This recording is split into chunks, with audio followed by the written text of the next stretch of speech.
बिस्मिल्लाहिर्रहमानिर्रहीम। उम्मीद है कि आप सब खैरियत से होंगे।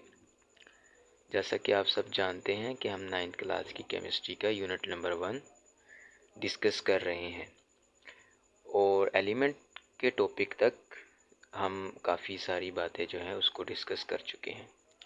आज का जो टॉपिक है वो दो टॉपिक्स हैं, एक कंपाउंड है और दूसरा जो है वो मिक्सचर है। तो अगर आप लोगों ने प्रीवियस लेक्चर नहीं देखे तो सबसे पहले जाके वो देख लीजिए ताकि आपके बेसिक कॉन्सेप्ट्स जो हैं वो क्लियर हो जाए। तो इससे पहले लेक्चर में और उससे भी पहले लेक्चर में हमने ये बात देखी थी कि मैटर जो है वो दो तरह से क्लासीफाई किया जाता है, जिसमें एक हिस्सा मिक्सचर होता है और दूसरा सब्सटेंस होता है। तो सब्सटेंस को भी आगे फिर दो तरह से क्लासीफाई किया जाता है, एक एलिमेंट में और दूसरा कंपाउंड में। तो एलिमेंट तो हम देख चुके हैं, आज हम देखेंगे कंपाउंड। तो कंपाउंड के लिए जो सबसे पहली बात है, जिसको मैंने इस कंपाउंड की डेफिनेशन की पहली लाइन में भी लिखा है कि compound is a substance. Compound जो है वो एक सब्सटेंस है। अब कैसा सब्सटेंस है? मेड अप ऑफ 2 और मोर एलिमेंट्स, जो दो या दो से ज़्यादा एलिमेंट से मिलकर बना होता है। जैसे यहाँ पे हाइड्रोजन एक एलिमेंट है और ऑक्सीजन दूसरा है, तो ये दो एलिमेंट कंबाइन हुए और इन्होंने हमारे पास जो चीज़ बनाई वो बन गया वाटर। और ये कंबाइन किस तरह हुए हैं? केमिकली कंबाइन हुए हैं। जब दो या दो से ज़्यादा एलिमेंट केमिकली कंबाइन होते हैं in a fixed ratio by mass, एक फिक्स्ड रेशो के साथ, एक फिक्स्ड मैस के साथ, तो फिर हम उसको कंपाउंड का नाम देते हैं। अब फिक्स्ड रेशो क्या होती है इसके बारे में भी हम पहले डिस्कस कर चुके हैं, मैं आपको दोबारा बता देता हूँ। जैसे ये H2O है, तो यहाँ पे जो हाइड्रोजन है ये 2 हैं और ऑक्सीजन 1 है। तो यानी अगर 2:1 होगा तो ऐसा कंपाउंड जिसमें हाइड्रोजन की रेशो 2 होगी, ऑक्सीजन की रेशो 1 होगी, तो वो तब वाटर होगा। और अगर इस रेशो को हम चेंज कर देंगे, यानी अगर ऑक्सीजन को भी यहाँ पे मैं 2 कर दूँ या हाइड्रोजन को 3 कर दूँ, तो फिर वो हमारे पास वाटर नहीं रहेगा, कोई और चीज़ बन जाएगी। इसके बाद जो है वो इसकी एक एग्जांपल देखते हैं कि यहाँ पे ये हाइड्रोजन है और ये ऑक्सीजन है। जब ये दोनों केमिकली कंबाइन होते हैं तो हमारे पास एक नई चीज़ बनती है जिसको हम बोलते हैं वाटर। पहले हाइड्रोजन एक अलग चीज़ थी, ऑक्सीजन एक अलग चीज़ थी, लेकिन जब ये दोनों आपस में मिले हैं केमिकली तो फिर इन्होंने मिलके क्या बना दिया? वाटर बना दिया। तो जब ये दोनों कंबाइन हो गए हैं तो फिर हमने इसको नाम दे दिया कंपाउंड का। अब जो यहाँ पे हमने फिक्स्ड रेशो बाय मैस की बात की थी, उसका क्या मतलब है कि यहाँ पे देखिए H2O है तो यहाँ पे 2H हैं और एक O है। अब जो पीरियोडिक टेबल होता है उसमें एटॉमिक मैस हाइड्रोजन का 1 होता है और ऑक्सीजन का एटॉमिक मैस जो है वो हमारे पास 16 होता है। अब जो ये बात मैंने आपको बताई है कि हाइड्रोजन का जो एटॉमिक मैस है वो 1 होता है पीरियोडिक टेबल में और ऑक्सीजन का 16 होता है, तो अब ये एटॉमिक मैस जो है ये क्या चीज़ है? तो एटॉमिक मैस जो है इसको भी हम अभी आगे आने वाले टॉपिक्स में वहाँ पे डिटेल के साथ डिस्कस करेंगे। अभी के लिए यहाँ पर आप इतना याद रखें कि हाइड्रोजन का जो एटॉमिक मैस है वो 1 होता है और ऑक्सीजन का एटॉमिक मैस 16 होता है। अब यहाँ पर सवाल ये पैदा होता है कि मैंने यहाँ पर एटॉमिक मैस को क्यों यूज़ किया है।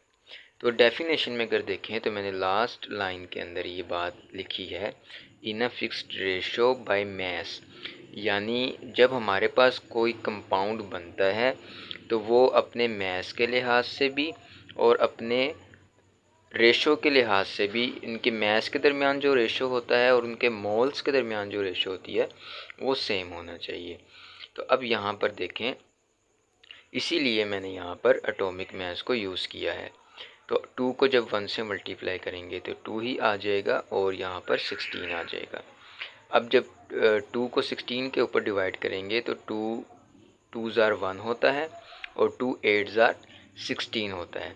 तो इसमें जो मैस की रेशो आई है वो आई है 1:8। यानी इसका मतलब है कि अगर हाइड्रोजन का मैस 1 हो और ऑक्सीजन के मैस की रेशो 8 हो तो फिर वो हमारे पास वाटर का कंपाउंड होगा। और अगर इस रेशो को डिस्टर्ब कर दिया जाए तो फिर हमारे पास वो वाटर नहीं बनेगा, वो कोई और चीज़ बन जाएगी। तो कंपाउंड के लिए ये बात आपने याद रखनी है कि जब 2 या 2 से ज़्यादा चीज़ें केमिकली कंबाइन होती हैं और इसकी रेशो भी फिक्स होती है मैस की, तो फिर उसको हम कंपाउंड बोल सकते हैं। और अगर रेशो फिक्स नहीं होगी तो उसको हम कंपाउंड नहीं बोलेंगे।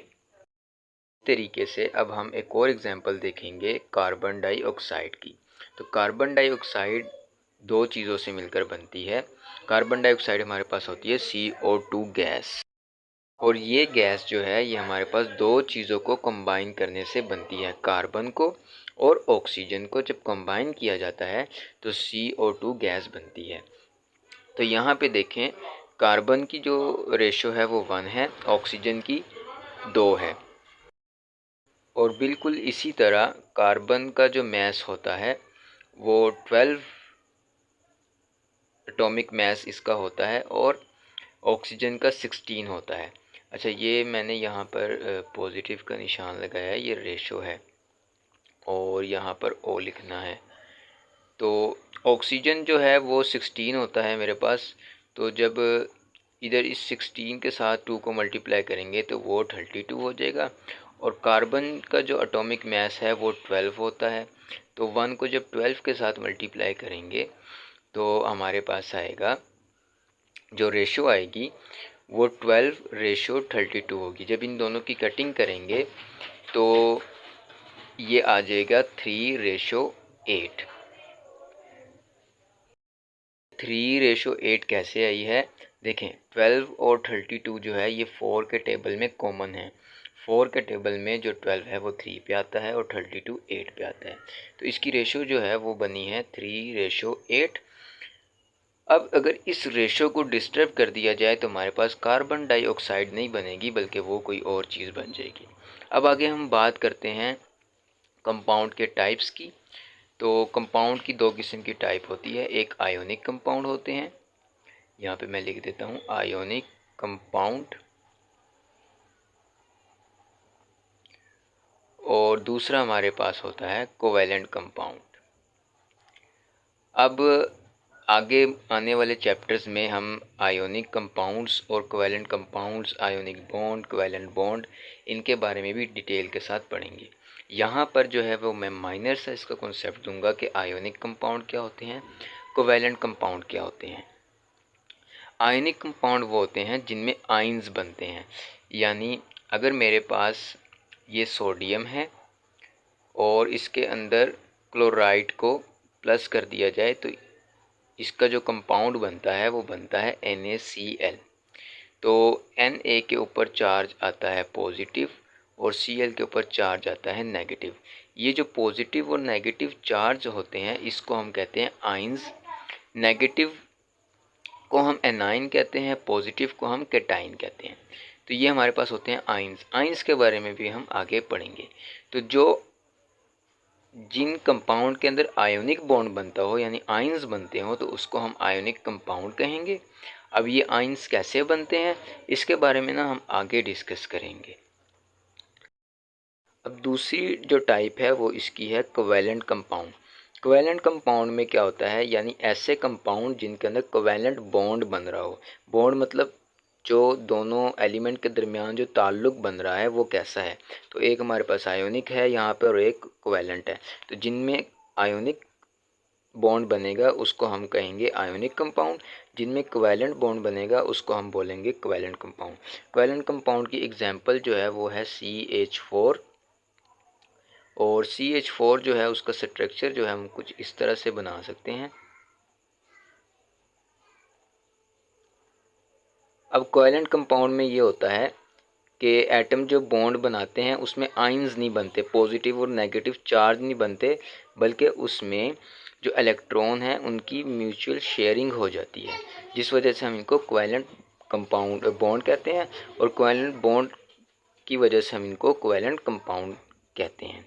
तो कंपाउंड में बस इतनी ही बात जो है वो हमने समझनी है कि कंपाउंड जब दो चीज़ें, दो एलिमेंट या सब्सटेंस आपस में कंबाइन होते हैं केमिकली एक फिक्स्ड रेशो के साथ, तो उसको हम बोलते हैं कंपाउंड। उसकी दो टाइप होती हैं, एक आयोनिक कंपाउंड, एक कोवेलेंट कंपाउंड। आयोनिक कंपाउंड में आयंस बनते हैं, आयन की वजह से जो बॉन्ड बनता है, और कोवेलेंट कंपाउंड में म्यूचुअल शेयरिंग ऑफ इलेक्ट्रॉन होती है, उसकी वजह से जो बॉन्ड बनता है। तो एलिमेंट्स के दरमियान उन एलिमेंट्स के कंबाइन होने की वजह से उनको फिर हम कोवेलेंट कंपाउंड कहते हैं। नेक्स्ट हम बात करते हैं मिक्सचर की, कि मिक्सचर क्या होता है। तो मिक्सचर भी बहुत इजी जो है ना इसकी डेफिनेशन है, पढ़ते हैं हम इसको। व्हेन टू और मोर एलिमेंट्स और compound mix up physically without any fixed ratio they form a mixture. जब दो या दो से ज़्यादा कंपाउंड या एलिमेंट्स भी हो सकते हैं और कंपाउंड भी हो सकते हैं, वो फिज़िकली जो है वो आपस में मिक्स होते हैं। जब वो फिज़िकली आपस में मिक्स होते हैं तो इनको हम बोलते हैं कि वो हमारे, और इसमें ना रेशो फिक्स नहीं होती। कंपाउंड में तो रेशो फिक्स होती है, इसमें रेशो फिक्स नहीं होती। तो विदाउट एनी फिक्स्ड रेशो, तो उसको हम क्या बोलते हैं, मिक्सचर बोलते हैं। इसको हम इम्प्योर फॉर्म ऑफ मैटर भी बोलते हैं, impure form of matter are called mixture. जो हमारे पास सब्सटेंस होता था वो प्योर फॉर्म होती थी। प्योर फॉर्म क्यों होती थी, क्योंकि उसमें रेशो फिक्स होती थी। ये इम्प्योर फॉर्म इसलिए है क्योंकि इसमें रेशो फिक्स नहीं है।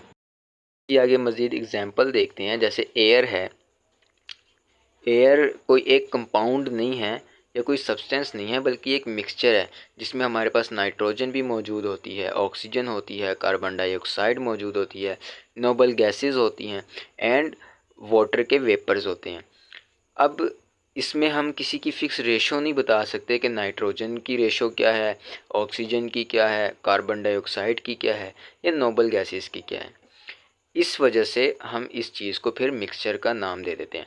हम सिर्फ इसमें ये बता सकते हैं कि एयर में नाइट्रोजन इतने परसेंट है, ऑक्सीजन इतने परसेंट है, कार्बन डाइऑक्साइड इतने परसेंट है, लेकिन हम उसकी फ़िक्स रेशो नहीं बता सकते कि अगर नाइट्रोजन इस रेशो में एयर में पाई जाएगी तो वो एयर बनेगी। ऐसा हम बिल्कुल भी नहीं कर सकते। और जब उसकी रेशो फिक्स नहीं होगी तो फिर हम उसको मिक्सचर का नाम देंगे। यही हमने डेफिनेशन में पढ़ा है। दूसरी एग्जांपल है मिल्क की। Milk is a mixture of water, sugar, fat, protein, mineral, salts and vitamins. तो जो मिल्क हमारे पास होता है वो उसमें वाटर भी शामिल होता है, शुगर भी होती है, फैट भी होता है, प्रोटीन भी होता है, मिनरल्स भी होते हैं, सॉल्ट्स भी होते हैं, विटामिन्स भी होते हैं। बहुत सी चीज़ों से मिलकर मिल्क बनता है। और ये कुदरती तौर पर जो है वो मिल्क जो है इस तरह से बनता है, इसको कोई इंसान नहीं बनाता, बल्कि ये कुदरती तौर पर इन चीज़ों से मिलकर बना होता है। तो ये भी एक मिक्सचर होता है। इसमें हम ये नहीं बता सकते कि प्रोटीन की रेशो इसमें ये है, मिनरल की ये है, विटामिन्स की ये है, या वाटर की रेशो ये है। तो इस वजह से मिल्क को भी हम फिर मिक्सचर कहेंगे। आगे फर्दर जो है मिक्सचर की टू टाइप्स हैं, जिसमें से एक होमोजीनियस, दूसरा हेट्रोजीनियस। अब होमोजीनियस और हेट्रोजीनियस में हमेशा आपने याद रखना है, जब भी लफ्ज़ होमो आएगा तो इसका मतलब हुआ करेगा सेम, और जब भी लफ्ज़ आपके पास हेट्रो आएगा तो इसका मतलब होगा डिफरेंट। ठीक है, इसका मतलब होगा डिफरेंट और होमो का मतलब होगा सेम। तो यहाँ पे है होमोजीनियस मिक्सचर, तो यानी ऐसे मिक्सचर जिसमें सेम हो, क्या चीज़ सेम हो, उसकी कंपोजिशन सेम हो। Mixture that have uniform composition throughout are called homogeneous mixture. मतलब क्या है कि आपके पास अगर एक मिक्सचर है तो उसके अंदर जो कंपोजिशन है, कंपोजिशन के बारे में हम पहले 2 लेक्चरों में काफ़ी डिटेल के साथ बात कर चुके हैं कि कंपोजिशन क्या होती है। यहाँ फिर मैं दोबारा बता देता हूँ। कंपोजिशन ये होता है कि एक चीज़ किन चीज़ों से मिलकर बनी हुई है। और उसके अंदर जो एटम हैं वो डिफरेंट है या फिर एक जैसे हैं। तो जब एटम एक जैसे होते हैं किसी चीज़ के अंदर तो उसको हम कहते हैं वो यूनिफॉर्म है, उसको हम कहते हैं ये होमोजीनियस मिक्सचर है। तो एयर के अंदर जो नाइट्रोजन है तो नाइट्रोजन में नाइट्रोजन के ही एटम होंगे, ऑक्सीजन में ऑक्सीजन के एटम होंगे और कार्बन डाइऑक्साइड में कार्बन डाइऑक्साइड के एटम होंगे। तो इस वजह से फिर हम एयर को होमोजीनियस की एग्जाम्पल में दे सकते हैं, इसी तरह आइसक्रीम को दे सकते हैं। तो यकीनन आपको ये बात समझ आ गई होगी कि होमोजीनियस मिक्सचर का मतलब ये होता है कि एक ऐसा मिक्सचर जिसके अंदर कंपोजिशन सेम होती है। दूसरा हेट्रोजीनियस मिक्सचर क्या होता है? हेट्रोजीनियस मिक्सचर जिसके अंदर कंपोजिशन यूनिफॉर्म नहीं होती, सेम नहीं होती, जैसे सॉइल है, रॉक है एंड वुड है, ये इसकी एग्जांपल्स हैं। तो इसके अंदर हमारे पास कंपोजिशन यूनिफॉर्म नहीं होती। तो अब यहाँ पर जो पेपर के लिहाज से सवाल है तो ये तीनों ही इम्पोर्टेंट हैं। बाज़ दफ़ा इनकी डेफिनेशन पूछ ली जाती है मिक्सचर की, कंपाउंड की, और बाज़ दफ़ा जो है वो मिक्सचर और कंपाउंड के दरमियान में डिफरेंट पूछा जाता है एज अ लॉन्ग क्वेश्चन। और हेट्रोजीनियस और होमोजीनियस मिक्सचर के बारे में भी पेपर में डिफरेंट पूछ लिया जाता है और बार बार पूछा गया है। तो आपने इसको अच्छी तरह याद करना है और समझना है। तो आज के लिए इतना ही काफ़ी, इंशाल्लाह बाकी जो है वो नेक्स्ट लेक्चर में। बहुत बहुत शुक्रिया, अल्लाह हाफिज़। अगर आपको लेक्चर पसंद आता है, अच्छा लगता है, तो चैनल को ज़रूर सब्सक्राइब करके जाइएगा। बहुत बहुत शुक्रिया, अल्लाह हाफिज़।